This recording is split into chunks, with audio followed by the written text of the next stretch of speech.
16 bullets for him. 25 for her. The smoke cleared, and America's most wanted lovers lay motionless in a bullet-riddled car on a quiet Louisiana road. The year was 1934, and the legend of Bonnie and Clyde had just been sealed in blood. But who were these two young outlaws that captured America's imagination, not just as criminals, but as symbols of rebellion during one of the hardest times in U.S. history? Were they ruthless killers, or misunderstood lovers pushed by desperation? Let's take you deep into the story of Bonnie Parker and Clyde Barrow, a tale of love, crime, betrayal, and the violent end that would make them immortal. On May 23, 1934, over 130 bullets tore through a stolen Ford V8 on a dusty Louisiana backroad. Inside that car, two bodies slumped forward, riddled with so many wounds that the coroner would lose count. This wasn't just another police shootout. This was the violent end to America's most romanticized crime spree, a story of love, desperation, and death that would captivate a nation for generations. Their names were Bonnie Parker and Clyde Barrow. And by the time they died, they had become legends. But here's what most people don't know: the real story is far darker, far more tragic, and far more human than Hollywood ever showed you. To understand how two young people became America's most wanted criminals, we need to go back to the dust and poverty of Depression-era Texas. Bonnie Elizabeth Parker was born on October 1, 1910 in Rowena, Texas. She was the middle child in a family that knew hardship intimately. When her father died in 1914, her mother Emma was left to raise 3 children alone, moving them to Cement City, a destitute suburb of West Dallas. Cement City wasn't just poor, it was desperate. A place where dreams died before they could take root. But Bonnie was different. She was bright, creative. She wrote poetry, performed in school plays, and dreamed of becoming a famous actress or singer. She was petite, barely 5 feet tall, with strawberry blonde hair and a smile that could light up a room. Those who knew her described a girl full of life, full of ambition. Yet poverty has a way of crushing dreams. At just 15 years old, Bonnie married Roy Thornton. She was 16 when they made it official. It seemed romantic at first, but Roy was trouble. He disappeared for long stretches, ran with the wrong crowd, and eventually landed in prison for robbery. Bonnie was left alone, working as a waitress, trapped in a marriage to a man she rarely saw. She was 19 years old, stuck in a dead-end life, when fate intervened. Meanwhile, across town, Clyde Chestnut Barrow was born on March 24, 1909, in Ellis County, Texas, the 5th of 7 children born to dirt-poor farmers Henry and Cumie Barrow. The Barrow family moved to Dallas in the early 1920s, part of a wave of rural families fleeing failed farms for the false promise of city life. They ended up in West Dallas in a neighborhood locals called the Devil's Back Porch. It was a fitting name. The area was a breeding ground for crime, where survival often meant breaking the law. Clyde was small, just 5 feet 7 inches and barely 130 pounds, but he had something to prove. By age 17 he'd already been arrested for stealing cars. He wasn't particularly good at it, but he was persistent. And as the Depression deepened and legitimate work disappeared, crime became less of a choice and more of a necessity. Bonnie and Clyde met in Texas in January 1930. Bonnie was 19, still technically married. Clyde was 21 and single. According to legend, they met at a friend's house when Bonnie was nursing a broken arm. Their connection was instant. Electric. But would you have seen the warning signs if you'd been there? Would you have known that this charming young man would lead Bonnie down a path of no return? Soon after they met, Clyde was arrested for burglary and sent to jail. For most couples this would have been the end. But Bonnie was different. She was already in love. And when Clyde was transferred to a brutal prison farm, she did something shocking. She smuggled a gun to him, helping him escape. He was recaptured within a week. Clyde served 2 years in the notorious Eastham Prison Farm, a place of unimaginable cruelty where inmates were worked to death and guards ruled with violence. Years later, Clyde would tell Bonnie that prison had changed him, hardened him, made him hate the system with every fiber of his being. When he was paroled in February 1932, he was no longer the same man. And together, Bonnie and Clyde would make the entire country pay attention. They robbed gas stations, restaurants, and small-town banks, chiefly operating in Texas, Oklahoma, New Mexico, and Missouri.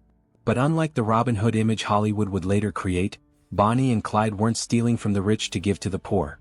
They were stealing to survive. Their crimes started small. A gas station here, a grocery store there. They rarely got away with more than a few $100s. But as law enforcement closed in, the violence escalated. The Barrow Gang, which at various times included Clyde's brother Buck, Buck's wife Blanche and other accomplices, became infamous for their brazen escapes and shocking brutality. They would steal cars, switch plates and move constantly, sleeping in their vehicles and living on the run. But here's where the story gets darker. After 2 years on the run, Bonnie and Clyde had killed at least 13 people. These weren't faceless victims. They were police officers, store clerks, people just doing their jobs. On April 1, 1934, what should have been a quiet Easter morning turned into a bloodbath. 2 Texas Highway Patrol officers, H.D. Murphy and Edward Wheeler, spotted the couple's car near Grapevine, Texas. They approached, probably expecting a routine traffic stop. They never had a chance. Clyde and his accomplice opened fire, killing both officers in cold blood. Wheeler died at the scene. Murphy, despite being shot multiple times, managed to return fire before collapsing. He died at the hospital. Think about that for a moment. 2 men, probably with families waiting at home for Easter dinner, were gunned down on the side of the road. Less than a week later, on April 6, 1934, the gang struck again. In Commerce, Oklahoma, they killed a 60-year-old constable named Calvin Campbell. He was unarmed when they shot him. The public was fascinated by Bonnie and Clyde, but they were also terrified. This wasn't a game anymore. These weren't misunderstood rebels. They were killers, and the law was coming. One of the most extensive manhunts the nation had seen up to that time was now underway. Federal agents, state police, and local sheriffs across multiple states were coordinating their efforts to bring down the Barrow Gang. The FBI, still relatively new at the time, joined forces with Texas Ranger Captain Frank Hamer, a legendary lawman who'd been personally commissioned to hunt down Bonnie and Clyde. Hamer was relentless, methodical. He studied their patterns, their habits, their hideouts. He knew something others didn't. Every criminal makes a mistake eventually. 4 months, the couple evaded capture through sheer luck and ruthless determination. They survived multiple shootouts. They escaped police roadblocks. At one point, Bonnie was badly burned in a car accident but refused medical attention, knowing a hospital visit meant capture. They were living in constant fear, sleeping in their car with guns in their laps, never staying in one place for more than a few hours. Was this freedom? Or was it a prison of their own making? By May 1934, the net was closing. The gang had been whittled down. Buck was dead, killed in a shootout. Blanche was captured, blinded in one eye, and sentenced to prison. Other members were dead or imprisoned. It was just Bonnie and Clyde now, alone and desperate. Captain Hamer had been tracking the couple for 102 days straight. He knew they regularly visited family in Louisiana. He knew about their habits, their favorite hideouts, their patterns of movement. And then he got the break he needed. A former gang member named Henry Methvin, facing his own legal troubles, decided to cooperate with authorities. He helped set up the ambush that would end it all.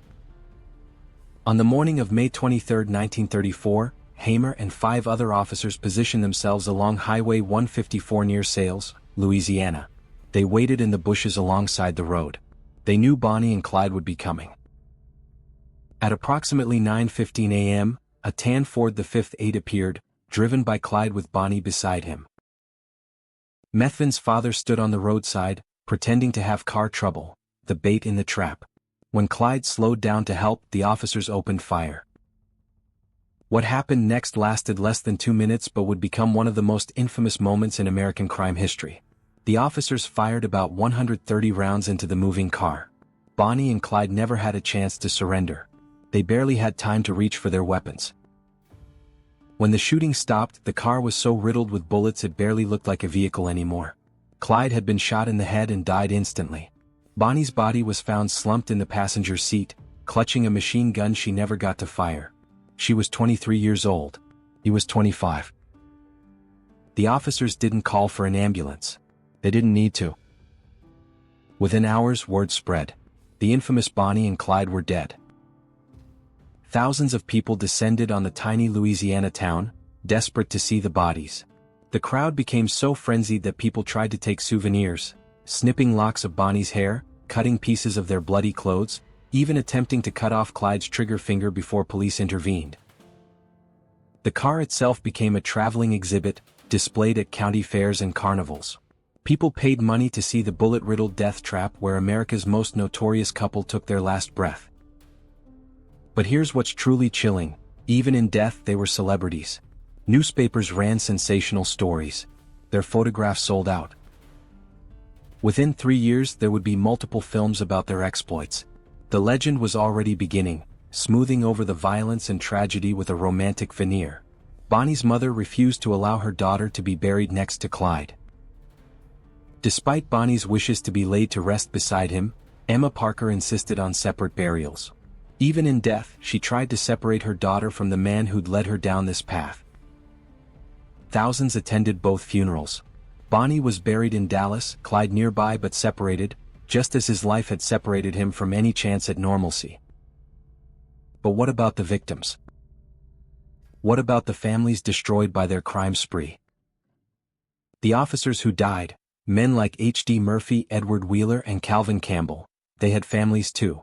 Children who grew up without fathers. Wives who became widows. Their stories are rarely told, overshadowed by the romanticized tale of the outlaw couple. Store clerks shot during robberies. Innocent bystanders caught in crossfire. At least 13 lives ended because two desperate people chose violence over surrender. Do you think justice was truly served in this case? Or did the sensational end only add to the mythology, turning killers into legends?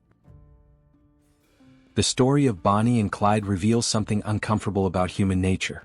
We're drawn to outlaws, to rebels, to people who break the rules and seem to live by their own code. But the reality is far different from the romance. Bonnie Parker wasn't a glamorous gun moll. She was a young woman from poverty who made devastating choices, seduced by a charismatic man and the thrill of rebellion. By most accounts, she may not have even fired a gun during their crimes, yet she was complicit in every death. Clyde Barrow wasn't a folk hero. He was a violent criminal who killed without hesitation, whose hatred of the system led him to destroy lives and terrorize communities across multiple states. Together, they created a legend that has lasted nearly a century, inspiring countless films, songs, and stories. But strip away the mythology and what you're left with is tragedy. Two young people who could have been anything else who chose, or felt they had no choice but to choose, a path that could only end one way. In the end, they got what they wanted. They died together, guns in hand, refusing to surrender. They became immortal in the public imagination. But was it worth it? Would you have made the same choices if you'd been in their shoes, growing up in grinding poverty during the Depression? Or would you have found another way? The true cost of their crime spree can never be calculated. Not in the dollars they stole, but in the lives they destroyed. The children left fatherless. The communities left traumatized. The families forever shattered by violence. Bonnie and Clyde wanted to be remembered. They succeeded. But perhaps not in the way they imagined. The story of Bonnie and Clyde remains one of the most captivating and controversial chapters in American crime history. It's a story about love and violence, poverty and desperation, legend and truth. If you found this documentary compelling, make sure to subscribe and hit that notification bell. We've got more deep dives into history's most fascinating crimes coming your way. Drop a comment below. Do you think Bonnie and Clyde deserved their legendary status? Or were they simply violent criminals who got what they deserved?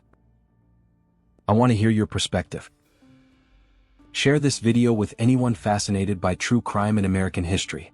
The next documentary is already in the works, and trust me, you won't want to miss it. Until then, remember, legends are created by those who tell the stories. But the truth? The truth is always more complicated than the myth. Thanks for watching.